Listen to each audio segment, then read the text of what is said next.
Primeira leitura deste 32º domingo comum. E veja que o ano está terminando, hein? De hoje a 15 temos o último domingo comum com a solenidade de Cristo Rei. Depois desse domingo de hoje a 15, nós já teremos o início do novo ano da igreja, com o primeiro domingo do Advento. O roxo do Advento quer dizer espera, vigilância, aquele que vigia à espera do seu Senhor. Vigiai, pois não sabeis a que hora virá o vosso Senhor. Vigiai. Então, vamos à primeira leitura deste 32º domingo do tempo comum. É do primeiro livro dos Reis. Primeiro Reis, você pode anotar aí, capítulo 17, versículos 10 a 16. Eu digo assim sempre o capítulo, porque você depois pode dar uma olhada. É muito bom se você pegar depois essas leituras, rezar com ela. É para isso que eu faço essa partilha da palavra de Deus. É como um curso bíblico. Se você pegar, preste atenção. Se você pegar cada domingo essas meditações que a gente vai fazendo, no final de 3 anos, você tem um comentário da Bíblia quase toda. Das leituras todinhas do domingo. Então, ninguém pode dizer, a igreja não ensina a Bíblia ao povo, a igreja não forma o povo. Não é verdade. A gente bem que se esforça, não é? Além dos cursos que existem nas paróquias, além do comentário da palavra de Deus na homilia da missa, está aqui a gente com esse esforço de cada domingo, sem faltar um, está com você. Meus caros irmãos, que coisa bonita essa leitura. Primeiro vamos entender essa história toda, essa viúva, Sarepta, essa seca, essa confusão toda. Nós estamos aqui no Reino do Norte. Lembrem, depois do reinado de Salomão, Salomão pecou, era um grande rei, mas o que tinha de mulher, e muita mulher pagã, que terminou levando o coração dele para os deuses. Lembrem, depois do reinado de Salomão, o povo de Deus foi dividido em 2 reinos. Tem umas coisinhas, viu, que é preciso ter na cabeça para entender a Bíblia. Então, o povo de Deus, depois do rei Salomão, foi dividido em 2 reinos. Reino do Sul era chamado Reino de Judá, capital Jerusalém. Esse Reino do Sul ficou fiel à casa de Davi. O rei de Jerusalém era sempre um descendente de Davi. Em Jerusalém estava o templo de Deus, tudo isso. E o Reino do Sul ficou somente com 2 tribos. E o Reino do Norte com 10 tribos. Pois bem, o Reino do Norte era chamado Israel. E às vezes também é chamado de Efraim, porque era a tribo mais importante desse reino. E a capital era a cidade de Samaria. Você pode perguntar, Dom Henrique, é a Samaria do tempo de Jesus? Não. A Samaria do tempo de Jesus não é uma cidade, é uma região. A região que era do antigo Reino do Norte. A região próxima da cidade de Samaria. Mas essa Samaria que eu estou falando agora é uma cidade mesmo, é a capital do Reino do Norte. Então, o povo de Deus, o povo de Israel, formou 2 reinos. Reino do Norte, Israel, ou Efraim, capital, Samaria. Reino do Sul, Judá, capital, Jerusalém. O Reino do Sul, o rei era sempre descendente de Davi. O Reino do Norte era uma bagunça. O general dava golpe, o general derrubava outro, matava. E para não deixar o povo ir para Jerusalém para adorar, porque era no outro reino, em geral inventavam os templos rivais, inventavam idolatria. Pois bem, tinha profeta no Reino do Sul e profeta no Reino do Norte.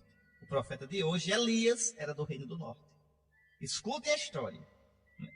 Nessa época de Elias, nessa época da leitura de hoje, o rei era Acabe. É o século 9 antes de Cristo. Imagine, 900 anos antes de Cristo, quase 1000 anos. Acabe era um rei bom do ponto de vista econômico, administrativo. Ainda hoje existem muitas ruínas, os cientistas descobriram, do tempo de Acabe. Era um rei que desenvolveu muito o Reino do Norte, enriqueceu muito o Reino do Norte, era um rei que desenvolveu muito o comércio. Mas será que desenvolver economicamente um país basta para ser um bom governante? Não. Acabe era a cabra de peia. O coração de Acabe não pertencia ao Senhor. O coração de Acabe era velhaco. Acabe casou com uma jararaca, a princesa Jezabel. Essa Jezabel era filha do rei Arameu, filha do rei de Damasco. Casou com Acabe e essa mulher, que era uma farinha ruim danada, era também devota, mas devota mesmo, de carteirinha de Baal. E encheu o povo de Israel com culto idolátrico a Baal. Então, veja, estamos no século IX a.C., no Reino do Norte, capital Samaria. O rei da época era Acabe, casado com Jezabel. Jezabel era uma princesa pagã, missionária, né, que trouxe a idolatria de Baal para Israel. E o povo de Israel, o coração do povo de Israel, povo de Deus, minha gente, pois o coração se bandeou para Baal. Era mais fácil. Oferece um incensozinho, uma coisinha, para ter benefício, sem nenhum compromisso de mudança de vida, sem nenhum compromisso de conversão do coração. Mas ainda hoje é assim. A gente vende o coração a Baal por tão pouco, o Baal do dinheiro, o Baal da imoralidade, o Baal do prazer, da preguiça, o Baal de tantos pecados, de tantas idolatrias. Pois bem, diante disso, o Senhor suscitou o profeta Elias para cutucar o povo, para denunciar o pecado do povo, para fazer o povo voltar ao verdadeiro Deus. Interessante que o nome Elias já é um grito de guerra. Elias, em hebraico, é Eliá, quer dizer, El, em hebraico, é Deus. Iá é a abreviatura de Yahvé, Javé, o Senhor. Então, Eliá, o Senhor é Deus. Já é um grito de guerra. Baal não é Deus. O Senhor é Deus. Javé é Deus. Vejam, o profeta Elias vai gritar isso aos ouvidos do povo de Israel. Se você quiser ver a história todinha de Elias, que é muito bonita, é só pegar o primeiro livro dos reis e começar aí do capítulo 17. Comece aí, não é comprido não. E leia a história de Elias, para ver como é bonito. Pois escute, esse é o contexto. Agora, como Israel fechou o seu coração para o Senhor fechou-lhe as portas do céu. Não cairia mais chuva ou orvalho sobre Israel. Na Bíblia, imagine, a Terra Santa é um lugar desértico. A chuva é sinal da bênção de Deus. Ainda hoje, né, meus irmãos? A chuva é sinal da bênção de Deus. É de graça, é para todos. O homem não pode provocá-lo. É sinal, a chuva, o orvalho. Pois está lá, em 1 Reis 17:1. Elias, tesbita, de Tesbi em Galaade, disse a Acabe: pela vida do Senhor, o Deus de Israel, a quem eu sirvo, não haverá nestes anos nem orvalho nem chuva, a não ser quando eu ordenar. Pronto. Vocês fecham o coração para Deus, pois Deus fecha o coração para vocês. Não haverá a chuva, a graça de Deus para vocês, até que eu diga. E aí vem a seca. Essa seca dessa leitura de hoje é por isso. É por isso. A seca, fruto da sequidão do povo para com Deus. Do fechamento. Quando a gente se fecha para Deus, o coração seca. A vida fica seca. A secura dessa leitura não é nada se você comparar com a secura do coração. Então, Senhor, converte nosso coração. Senhor, que nosso coração não seja seco na Tua presença. E aí, eu só estou explicando essas coisas para a gente ir para a leitura, viu? A gente vai já.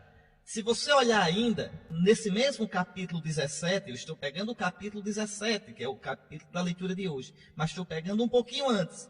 Se você pegar os versículos de 2 a 9, tem uma coisa interessante.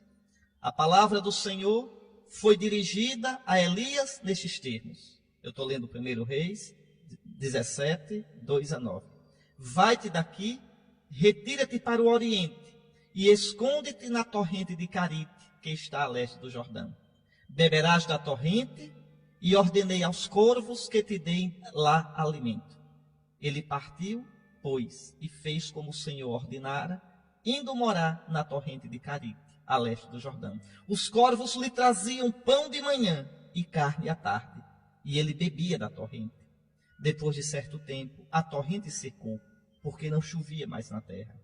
Então a palavra do Senhor lhe foi dirigida nesses termos: levanta-te e vai a Sarepta, olha a leitura de hoje, que pertence a Sidônia, e lá habitarás. Eis que ordenei lá uma viúva que te deu sustento. Então isso é para você entender a leitura. Agora, olha aqui nesse trechinho que eu acabei de ler, que coisa interessante. Deus cuida do seu profeta. Né? Vem a seca, Deus diz, vai lá para o riacho, né, para a torrente de Carite, lá você beberá daquela água e os corvos vão alimentar você, trazendo pão e carne. Mas depois também ali a torrente seca. E o profeta começa a passar fome e sede. É assim. Por um lado, Deus cuida dos seus amigos. Por outro lado, os amigos de Deus não estão livres da miséria humana. Não estão livres das condições de apertos humanos. É preciso ter muito cuidado em entender isso. Veja que também Elias passa sede e tem que fugir da seca. É errada uma fé que pensa que Deus nos coloca numa redoma, que Deus nos isenta dos problemas da vida. A gente vê por aí umas pregações, escuta aí uns pregadores de televisão, como se aqueles que são amigos de Deus não sofressem nada, não tivessem problema nenhum, tudo saísse certinho, tudo fosse uma maravilha. Isso é falso, isso é mentira. A Sagrada Escritura nunca apresenta um Deus assim. Pense bem nisso. O cristão, o amigo de Deus, não está livre dos problemas da vida. Uma crise de família, uma crise de saúde, uma crise econômica, uma calúnia, momentos difíceis, o fracasso. A diferença é que o amigo de Deus encontra no Senhor a sua força, no Senhor o seu refúgio, no Senhor o seu batente. O Senhor é a minha rocha inabalável. Ainda que as ondas venham contra mim, eu estou firme, meu rochedo, nele não há rachadura, nele não há falsidade, ele é firme. Então essa é a diferença. Então a seca vem e vem para todo mundo, até para o profeta. Foi o profeta que disse, não vai chover. E não choveu e até ele vai passar sede. Que coisa bonita isso, né? Como a palavra de Deus nos ensina. E aí Elias vai bater em Sarepta. Sarepta não é na Terra Santa, é no sul do Líbano, na região de Sidônia. Então, vejam, Elias está numa terra pagã. Elias vai para o meio dos pagãos. E é aí que a leitura de hoje acontece. Você depois releia esse texto tão bonito. Elias, então, está no sul do Líbano. E também ali a seca tinha chegado. Imagine a cena, me dá uma pena tão grande quando eu escuto essa leitura. A pobre viúva, xoxinha, faminta e miserável. Uma mendiga com seu filhinho. É na casa de alguém assim que o profeta de Deus chega. Elias vai chegando e vê. Imagina aquelas casinhas de taipa do Nordeste, do interior do nosso Sergipe. Aquela casinha pobre, imagina ali uma viúva de preto, apanhando uns gravetinhos para fazer numa panela de barro a sua comida. Para o seu filho também, o seu filho sequinho, xoxinho. Pois bem, Elias vê no terreiro, no quintal, uma viúva assim. E Deus está aí. Na vida, no dia a dia, nas situações banais da existência, nessa conversa desse profeta com essa viúva pobre, Deus está ali presente. É assim que Ele está nas nossas misérias, nas mil histórias, das nossas pobrezas, dos pobres desse mundo, dos pequenos, nas nossas vidas miúdas. Deus está presente nos meus relacionamentos, nos meus pensamentos, nas minhas lágrimas, nas minhas dúvidas. Como é bonito, como é bonito. Agora, deixa eu colocar umas coisas para vocês pensarem, que a gente poderia colocar, a gente que é tão racionalista. Por que Deus fez a seca chegar também no Líbano? Por quê? Por que Deus fez essa viúva sofrer? Repara o que ela diz ao profeta. Não tem mais nada. Quando o profeta diz, me dê um pouco d'água, a mulher vai buscar. E quando a mulher está indo buscar, o profeta diz, me entrega também um pedacinho de pão. E olha que resposta triste a mulher dá. A mulher, pelo sotaque de Elias, sabe que Elias é de Israel. E diz, meu senhor, pela vida do teu Deus que mandou essa seca, ela é pagã, não é o meu Deus. Pela vida do teu Deus, eu só tenho um tiquinho de farinha com um tiquinho de azeite.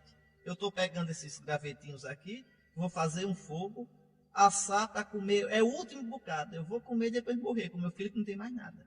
Veja que coisa.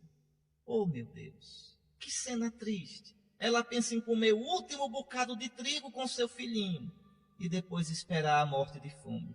E o homem de hoje, soberbo, poderia perguntar: que justiça é essa de Deus? Como é que Deus permite isso? E essa mulher é pagã? E como é que a seca chega até o fim do Líbano? Ora, nós não sabemos. Nós não temos as respostas. Ou melhor, nós temos a única resposta que interessa. O Senhor é Deus. O seu nome é amor. Mesmo por trás das nuvens escuras da vida, Deus está presente. E é fiel e é amor. Ele é grande. Ele é sábio. Ele sabe tudo. Nós não sabemos nada.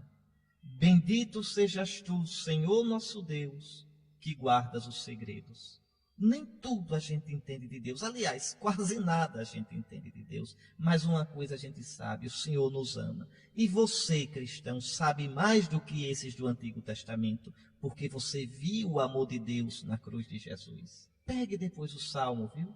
O Salmo 138, 139, eu sempre dou os dois números, e louve adorando a sabedoria de Deus. Eu só recordo alguns versículos desse Salmo. Tu me envolves por trás e pela frente, Senhor. Sobre mim colocas a tua mão.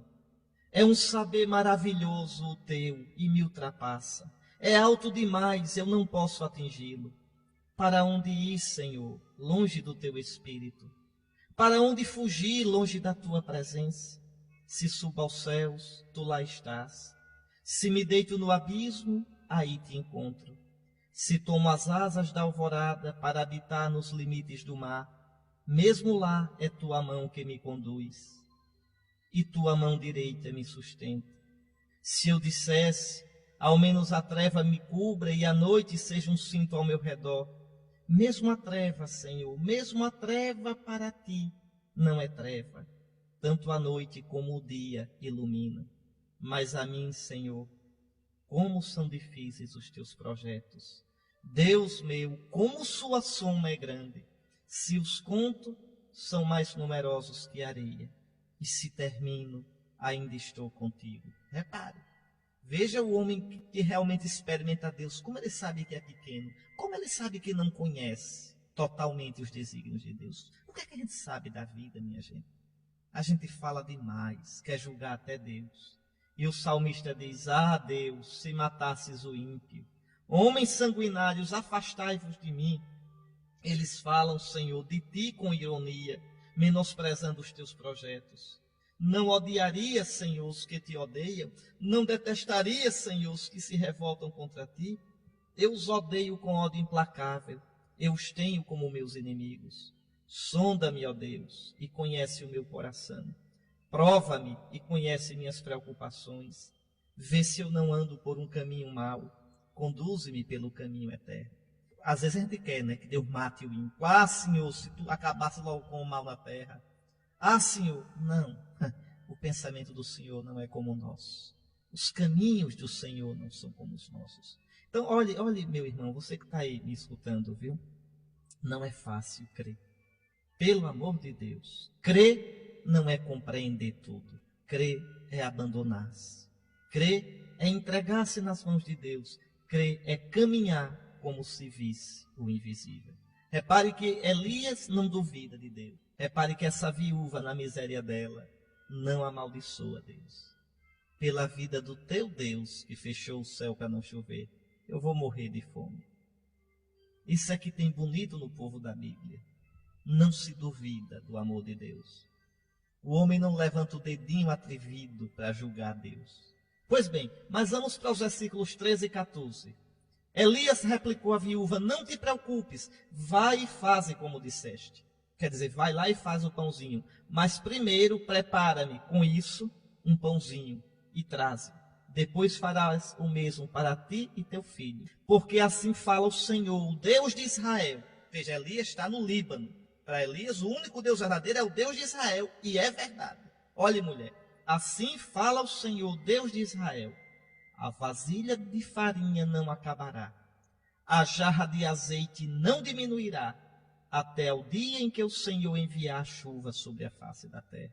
Meus irmãos, que profeta! O profeta cutuca a mulher. Veja, a mulher é para dizer: o seu Deus fechou o céu, eu estou aqui nessa miséria sem ter nada a ver com isso. E você ainda vem me pedir o restinho de pão que eu tenho, seu profeta safado, chispe daqui. Não, a mulher não faz isso. A mulher crê. A mulher faz para o profeta um pão com o último bocado que lhe restava. Veja, era o restinho que tinha. Era o que restava a ela e ao seu filho. Pois ela faz o pão e dá ao profeta e fica sem nada. Confiando na palavra do profeta, a vasilha de farinha não acabará, a jarra de azeite não diminuirá, até que o Senhor envie a chuva sobre a face da terra. Eis aqui, a mulher confia no Deus de Israel, e é uma pagã, viu? Bendita a fé desta bendita viúva, que tem um coração de pobre, porque sabe se abandonar ao Senhor Deus. Mais tarde, não sei se você se lembra, em Nazaré, Jesus vai elogiar essa mulher.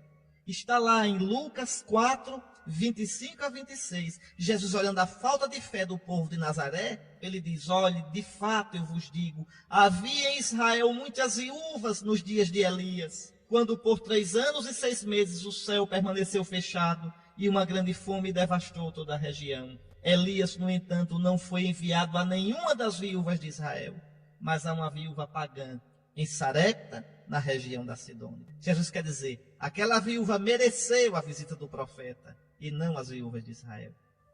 Então, a fé dessa mulher, que confiando, perde tudo, dá o pouquinho que tem ao profeta, confiando em Deus.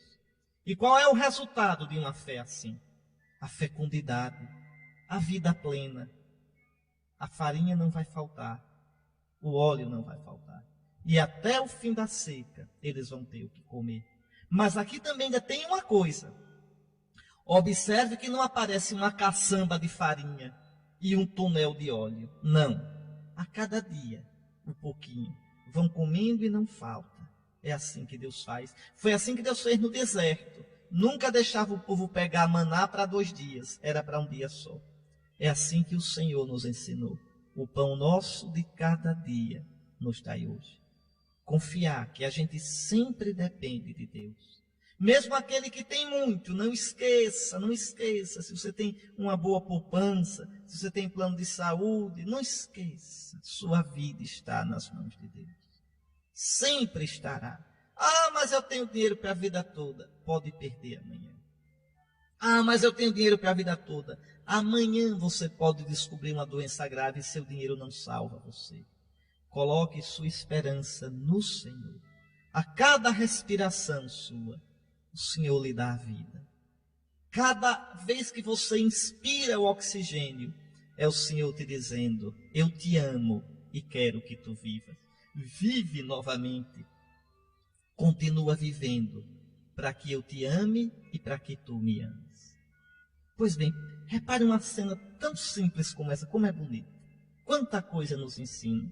Só resta a gente rezar o salmo da missa deste domingo. Bendize minha alma, bendize ao Senhor. O Senhor é fiel para sempre.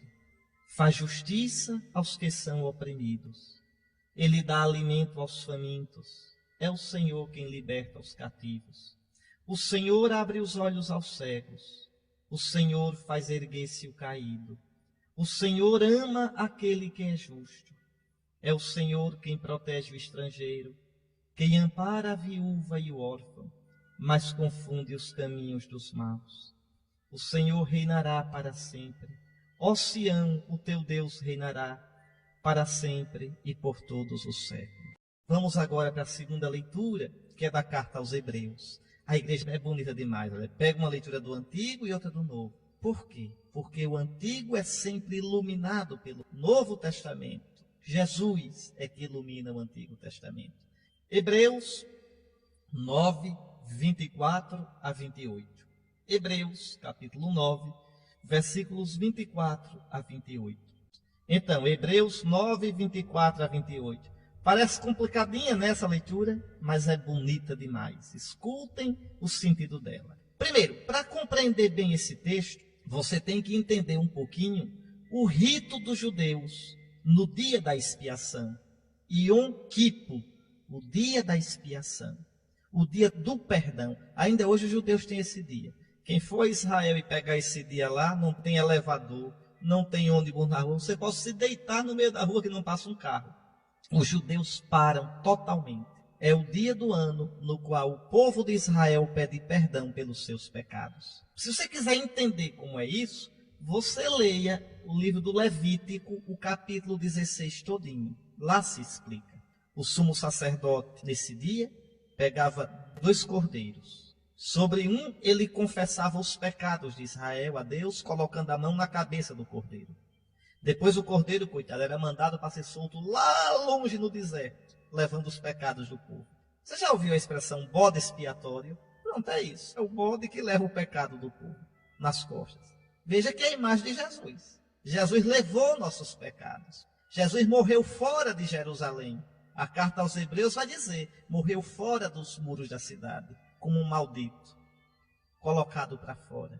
Ele carregou sobre si as nossas dores, vai dizer o profeta Isaías no capítulo 53. Ele levou nossos pecados, ele carregou-se com as nossas culpas. Então, primeiro o sumo sacerdote fazia isso. Depois pegava o outro cordeiro, esse cordeiro era morto, e o sangue dele era recolhido numa vasilha. E o sumo sacerdote, a única vez no ano, entrava de trás do altar, no véu do santuário, porque você tem o santo e o santo dos santos do templo.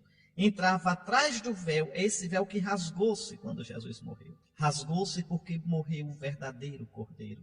Esse outro cordeiro também é a imagem de Jesus. Os 2 cordeiros. Vejam, ele entrava com o sangue do cordeiro para oferecer a Deus pelos pecados do povo. Como é que se fazia isso? Se sujava de sangue os chifres do altar, se sujava de sangue a tampa da arca, que chamava-se propiciatório.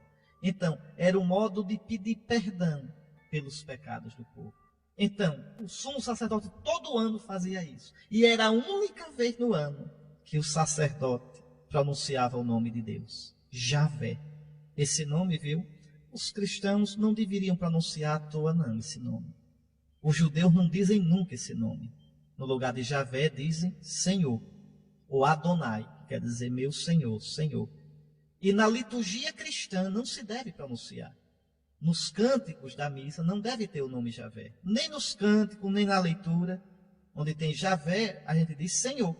E existe até um documento da Santa Sé, um documento que saiu ano retrasado, que pede que nos nossos cânticos, na liturgia, não se diga o nome Javé.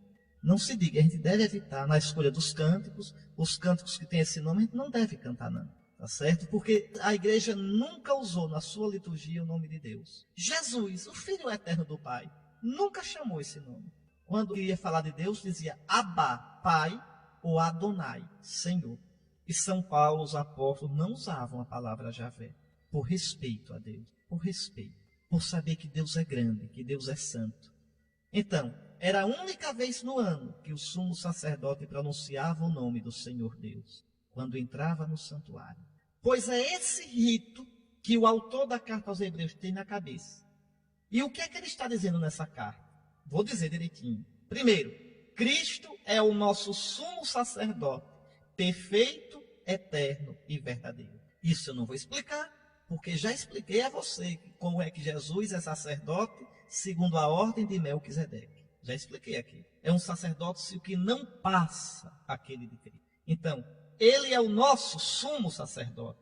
Segundo, ele não entrou num santuário terrestre. Ele não entrou naquele santuário de Jerusalém, que agora foi destruído no ano 70 depois de Cristo. Mas ele entrou no próprio céu, no verdadeiro santuário. Aquele santo dos santos, aquele santuário de Jerusalém, era apenas uma imagem do céu. Jesus entrou no santuário do céu, do céu. Terceiro, ali na presença de Deus, do Pai, ele exerce eternamente o seu sacerdócio, oferecendo o seu próprio sacrifício. Que coisa linda! Jesus entra com o seu sangue no santuário do céu. Ele, o Cordeiro que morreu fora da cidade pelos nossos pecados, agora ele entra com o seu sangue, oferecendo ao Pai o seu próprio sacrifício. Você quer ver isso de um jeito lindo? Olha Apocalipse, capítulo 5, versículo 6. Eu vi de pé diante do trono, lá no céu, um cordeiro de pé como que imolado. É Jesus ressuscitado. Está de pé, mas imolado. Veja, de pé, mas traz as marcas da paixão. Para sempre. É como se Jesus mostrasse as chagas ao Pai. Para sempre. Agora são chagas gloriosas, mas são chagas. Para sempre. Como se ele dissesse: Pai, vê o que eu sofri pela humanidade.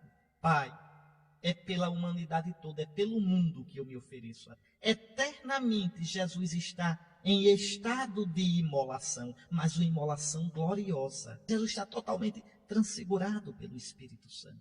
É assim que ele se encontra no céu. Quarto, este sacrifício de Cristo é perfeitíssimo, porque é sacrifício do próprio Filho divino feito homem. Porque é o sacrifício de si mesmo, não de uma vítima, de uma ovelha, de um bode, de um novilho. E porque é fruto de um amor eterno, que ama até o extremo ao Pai e a nós por amor do Pai. Então o sacrifício de Cristo é perfeito por essas três coisas. Esse sacerdote que entrou no céu é Deus feito homem. Então imagine o valor do sacrifício dele. Segundo, Jesus oferece não o sangue de um carneiro, mas o seu sangue. Então ele é o sacerdote que oferece e ele é a vítima que é oferecida. Jesus é sacerdote e vítima. Jesus é o ofertante e o ofertado, a oferenda. Vejam que coisa linda. Só para você saber, como é que se diz vítima em latim? Vítima, a vítima do sacrifício em latim se diz hóstia. É por isso que a gente chama o pão da missa hóstia. Hóstia. Essa hóstia santa, essa hóstia pura, essa hóstia imaculada, pão santo de vida eterna e cálice de salvação. Essa vítima santa, essa vítima pura, esta vítima imaculada. Quem é? Jesus nosso Senhor. Sacerdote que oferece, vítima que é oferecida. E outra coisa, esse sangue que Jesus oferece, que quer dizer a vida dele, é por amor. Amor ao Pai e amor a nós. Tendo amado os seus que estavam no mundo, amou-os até o fim. O mundo saberá que eu amo o Pai. Por isso o Pai me ama, porque eu dou a minha vida pelas minhas ovelhas. Então vejam que coisa linda, meus ouvintes. Lá no céu existe o trono do Pai, né? Pleno do Espírito Santo, aquele rio de água viva que sai do trono, aquelas 7 lâmpadas que circundam o trono. E lá diante do Pai está o nosso advogado, o nosso paráclito, o nosso Salvador Jesus, de pé como que imolado, sacerdote e vítima, numa missa eterna. O seu sacrifício, vivido aqui nesse mundo há 2000 anos atrás, agora esse sacrifício está no céu, glorioso e eterno, que não passa. Pois bem, quinta coisa, essa carta diz: este sacrifício de Cristo está no céu, glorificado, com uma eficácia eterna e imutável, de modo que o sacrifício de Cristo não pode, nem precisa, nem deve ser repetido. Cristo, atenção para isso que eu vou dizer, para você entender uma coisa muito importante, viu? Cristo nos salvou uma vez por todas com o seu santíssimo sacrifício. O sacrifício de Cristo não pode ser repetido.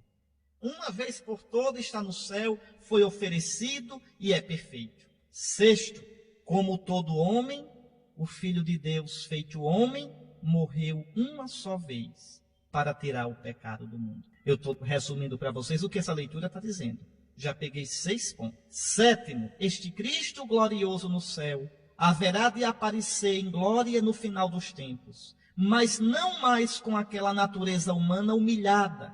O Filho de Deus, quando nasceu de Maria Virgem, quando viveu entre nós, viveu num estado de humilhação, de esvaziamento, porque ele se fez solidário com essa humanidade pecadora. A carta aos Hebreus diz que quando ele aparecer a segunda vez, aparecerá desligado do pecado, ou seja, ele aparecerá agora glorioso, na sua humanidade gloriosa, cheio do Espírito Santo, e nesse Espírito ele vai transfigurar tudo. Muito bem, são essas coisas que essa segunda leitura nos ensina. E eu queria chamar a atenção para alguns pontos. Primeiro, a Escritura não admite a reencarnação. Quem crê na reencarnação, saiba que está longe mas muito longe do pensamento de Cristo e do pensamento da Escritura. Hoje a Bíblia diz claramente nessa leitura: o homem morre uma só vez e depois vem o julgamento. Cada pessoa vive e morre uma só vez e depois será julgado. Quem quiser enganar-se, que se engane com doutrinas falsas e ilusórias, com doutrinas que não vêm de Deus, não tem nada a ver com a palavra de Deus, mas são especulações da soberba humana. O homem morre uma só vez e depois será julgado. A nossa vida deste mundo é semente de eternidade. Não existe reencarnação. Não existe. Uma só vida. E no fim, logo após a morte, seremos julgados na nossa alma. Céu, inferno, ou nos purificamos para entrar no céu, no fogo do amor de Deus, chamado fogo purgatório, fogo purificador, para depois entrar no céu. E no fim dos tempos, nossos corpos ressuscitarão na glória de Cristo. E em corpo e alma estaremos com o Senhor. Esta é a nossa fé. Isto é o que a Escritura ensina. Isto é o que a igreja sempre acreditou. Esta é a verdade. Agora, quem quiser se iludir, se iluda com vaidade humana, com especulações humanas. Cada um tem o direito de se iludir. E depois prestar contas a Deus. Porque a Escritura e a igreja, com a autoridade de Cristo, ensinam a verdade. Você que é católico, de modo algum pode crer na reencarnação. Se você é católico e você aceitar essa história de reencarnação, você não pode nem comungar. Porque como é que você vai comungar o corpo de Cristo ressuscitado se você não acredita na ressurreição da carne? Porque se tem reencarnação, quantos corpos você tem? 30, 40, 50? Quantas reencarnações vai fazer? Depois, se existir reencarnação, não há ressurreição. Ressurreição e reencarnação são duas coisas totalmente diferentes. Depois, se existir reencarnação, quem limpa o seu pecado é você mesmo, se reencarnando, purificando o carne. Então você tornou inútil, inválida a cruz de nosso Senhor Jesus Cristo. De fato, todas as doutrinas reencarnacionistas não aceitam que Deus nos salva. Quem salva a gente é a gente, purificando o carne. Mas aí você tornou inútil a cruz de Jesus. Você não tem Jesus como seu Salvador. Então não é cristão, acabou-se. Aí não tem cristianismo. O reencarnacionismo é totalmente contrário ao cristianismo. Ou cristão ou reencarnacionista. Ah, mas eu admiro Jesus. Ah, aí é outra coisa. Admirar Jesus, você pode admirar Jesus, Gandhi, Maomé, Buda, pode admirar. Mas isso não faz você cristão. Eu posso admirar Maomé e não ser muçulmano. Eu posso admirar Buda, Confúcio.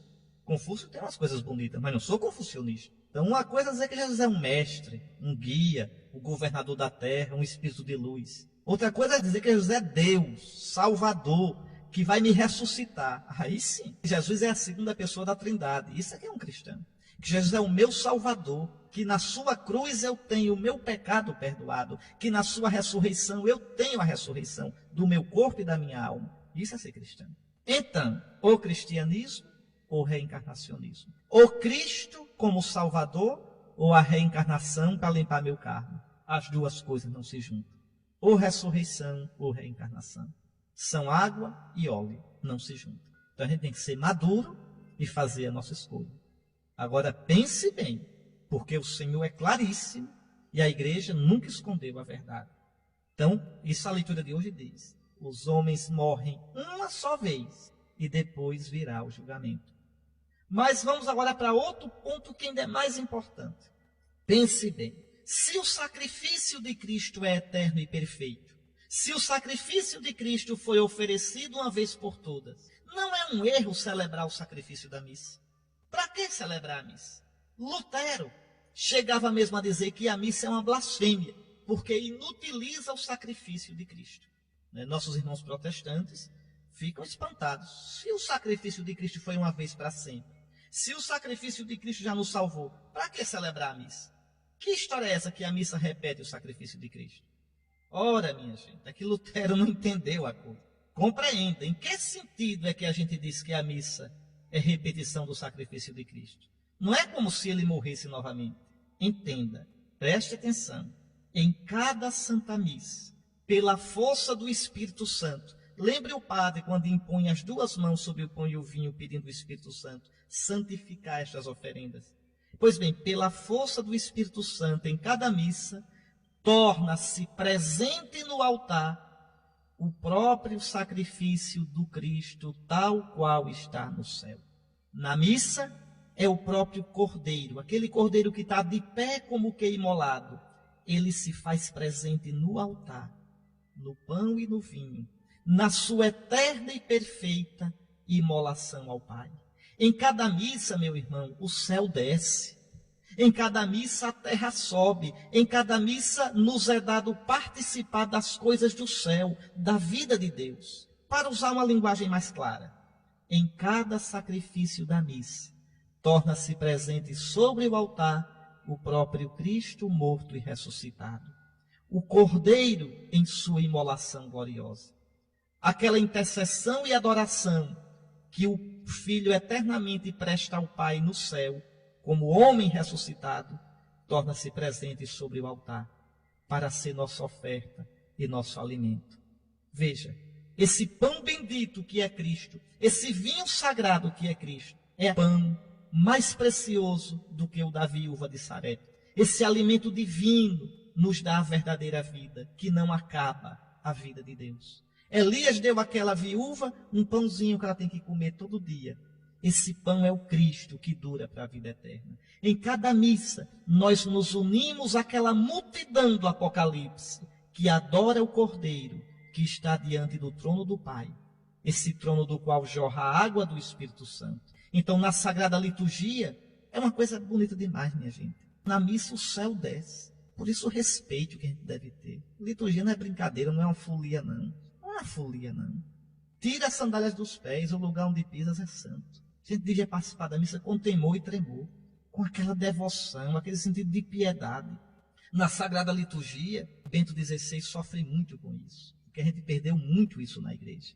Virou uma folia quase. Pois bem, na liturgia nos é dado participar das coisas do céu. A verdadeira festa não é o oba-oba, o verdadeiro sentido desse santíssimo mistério, que nunca deveria ser banalizado. Hoje, tantas vezes, a gente vê pelo mundo afora, a liturgia foi deformada, num profundo mau gosto. Não é um show, não é o padre que tem que levantar a galera. Não, o padre não celebra para o povo, a liturgia é para Deus. Eu me lembro, quando era monge, no Rio de Janeiro, na Semana Santa, 5 horas da manhã, a gente rezando o ofício divino, a igreja vazia, a luz ficava até apagada, e aquela solenidade. O núncio apostólico, na época era Dom Carlos Furno, ia passar a semana lá. E ele sempre dizia, eu fico impressionado, não tem ninguém na igreja e vocês celebram com essa solenidade. E Dom Abade, na época era Dom Abade Inácio, um santo homem, dizia, mas senhor núncio, a gente celebra para Deus. A liturgia é para Deus, o padre não celebra para o povo. O padre celebra para Deus, com o povo. O padre oferece ao Pai o sacrifício do povo, que é o sacrifício de Cristo que a igreja oferece.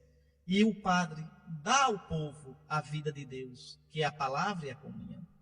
Então eu não celebro para o povo. Eu não sou o mero presidente da celebração. Não. Eu celebro como sacerdote. Não sou só um presidente. O presidente é eleito pelo povo, é um igual que faz o que outro poderia fazer. O padre faz o que só ele pode fazer. Porque ele age em nome de Cristo, cabeça da igreja, esposo da igreja, o sacerdote que imola e também imola a vítima, que é o próprio Cristo. Então veja, é o sacrifício de Cristo, único, perfeito e eterno, que se torna presente sobre o altar. Se você quiser conhecer melhor um pouco sobre isso, eu lhe proponho 2 livros, um mais fácil e um mais difícil. O mais fácil é o Banquete do Cordeiro. O Banquete do Cordeiro é de um senhor, veja que coisa interessante, né? Scott Hahn, esse livro era Loyola, viu? O Banquete do Cordeiro. Ele era protestante, pastor. E ele um dia disse, eu vou ver o que é essa tal de missa dos católicos. E foi com a Bíblia, sentou-se no último banco, com a Bíblia aberta, jurando, eu nunca vou adorar um pedaço de pão. E começou a ver. E ele começou a se espantar, disse, mas está no Apocalipse. É isso que esses católicos fazem? Quer dizer, eles fazem na terra o que o Apocalipse diz que acontece no céu. Eles adoram o Cordeiro. É o sacrifício do Cordeiro. No outro dia esse homem voltou, no outro dia voltou. Hoje, ele é pai de família, né? Ele hoje é teólogo católico, ensina no seminário franciscano católico nos Estados Unidos, é um líder católico, foi recebido até por João Paulo II. Então, você quer entender um pouco a beleza da Santa Missa? Leia O Banquete do Cordeiro. E se você quiser entender um pouco mais algumas questões sobre a liturgia, leia o livro do Papa, quando ele ainda era cardeal, quando era Joseph Ratzinger ainda. Um livrinho da capa verde, vocês encontram. O nome é Introdução ao Espírito da Liturgia. Esse é mais difícil, mas leia para você ver como a liturgia não é uma brincadeira nem uma folia. Então, 2 livros, O Banquete do Cordeiro, de Scott Hahn, e Introdução ao Espírito da Liturgia, do cardeal Ratzinger, Bento de... O Evangelho é o Evangelho de Jesus Cristo, segundo Marcos, no capítulo 12, versículos 38 a 44. Bom, vejam, temos outra viúva aí, tão pobrezinha como a da primeira leitura. Mas nesse texto de hoje, do Evangelho, note que há 2 comportamentos totalmente opostos. Quais são? Primeiro, o comportamento dos doutores da lei de Moisés, né? Os escribas, doutores da lei são os escribas. O que é que Jesus diz? Que a prática religiosa deles não é vivida diante de Deus, como adoração, como entrega, como louvor, como serviço ao Senhor. Não. Jesus acusa os escribas de terem uma prática religiosa que é busca de afirmação, busca de prestígio, busca de privilégio e até mesmo máscara para o pecado. Jesus é danado, acusa os escribas de devorarem a casa das viúvas a pretexto de estarem rezando. Quer dizer, vão lá explorar sexualmente as viúvas, que não tem quem as defenda, aproveitando que elas são desvalidas. Vão lá explorá-las, fingindo que estão rezando. E a sentença de Jesus é dura, está lá no versículo 40. Receberão dura condenação. Não é? A condenação, por isso eles receberão a pior condenação. Receberão o inferno. Olha, esta palavra do Senhor é válida ainda hoje. E nos deve fazer pensar seriamente, sobretudo a nós, padres, a nós, bispos. Servir o Senhor por amor ao Senhor. Servir o Senhor com simplicidade de coração. Servir o Senhor sem se valer de nosso ministério para nos impormos, para buscar prestígio, para buscar favores. Não. Servir ao Senhor de coração sincero. E é uma luta sempre isto para o ministro de Deus. E nunca usar o nosso ministério para explorar ninguém, para usar ninguém, de modo nenhum, nem com dinheiro, nem com favores, muito menos sexualmente. A advertência de Jesus é duríssima. Né? Devorar a casa das viúvas a pretexto de longas orações. Terão a pior condenação. Então, esse é o primeiro comportamento que o Evangelho de hoje coloca. Depois coloca um outro, a atitude da viúva. Que coisa linda essa viúva, é igual àquela de Sarepta, estão no céu as duas. Essa que Jesus viu rezando e a de Sarepta. Como é essa viúva? Numa total confiança e entrega ao Senhor, dá-lhe tudo quanto tem para viver, com uma generosidade comovente. A viúva de Sarepta só tinha um pãozinho e confiando em Deus dá a Elias. Essa viúva do templo tinha só 2 moedas e confiando a Deus entrega tudo.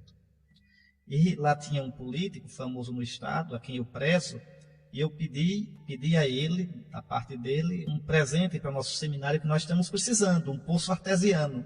E ele disse, pode contar comigo. Bom, um poço artesiano é mais do que as 2 moedas. A viúva deu 2 moedas e agradou o Senhor. Então, vejam como é sempre o desafio de nosso Senhor. Não é? Ele espera sempre a retidão do nosso coração. A retidão do nosso coração. Pois bem, é o que nosso Senhor diz em Mateus 5,3. Bem-aventurados os pobres de espírito, porque deles é o reino dos céus. Aí, essa pobreza interior dessa viúva, essa pobreza que eu devo ter, essa pobreza. Tudo que a gente dá a nosso Senhor não vale nada quando a gente não dá com amor. É o amor que nosso Senhor quer, a confiança nele. Amar a Deus é tudo dar e dar-se a si mesmo. Eu posso dar tudo, se não dei meu coração, não dei nada, nosso Senhor não aceita. Foi isso que essa viúva de Sarepta fez e que essa viúva do Evangelho fez. E por isso Jesus a elogia. Pense no quanto esta cena é atual, é repetida e nos incomoda. Nossa prática religiosa é sincera ou é como a dos escribas? Nossos atos diante de Deus são com o coração ou são somente para sermos vistos, para termos prestígio? Vivemos diante de Deus ou nos preocupamos em aparecer diante dos outros? Quais são nossas motivações no bem que fazemos? Somos hipócritas, pecando sob a aparência de piedade, como os escribas que iam lá devorar as viúvas, fingindo rezar? São coisas para pensarmos. Só nos resta pedir, com a oração da missa de hoje: Deus de poder e misericórdia, afastai de nós todo obstáculo, para que inteiramente disponíveis nos dediquemos ao vosso serviço. Isso mesmo, afastai de nós, Senhor, todo aquele pecado, todas aquelas coisas, aqueles obstáculos que nos impedem de caminhar para vós. Senhor, fazei-nos inteiramente disponíveis de coração, para que nos dediquemos totalmente ao vosso santo serviço. Nós vos pedimos isso, ó Pai Santo, Deus de Israel, pelo vosso bendito Filho Jesus Cristo, que é Deus convosco, na unidade do Santo Espírito, pelos séculos dos séculos. Amém. Vou dar a bênção e depois, como sempre, a gente fica com Nossa Senhora, com o canto da Salve Rainha. Abençoe-vos o Deus Todo-Poderoso, Pai, Filho e Espírito Santo. Amém.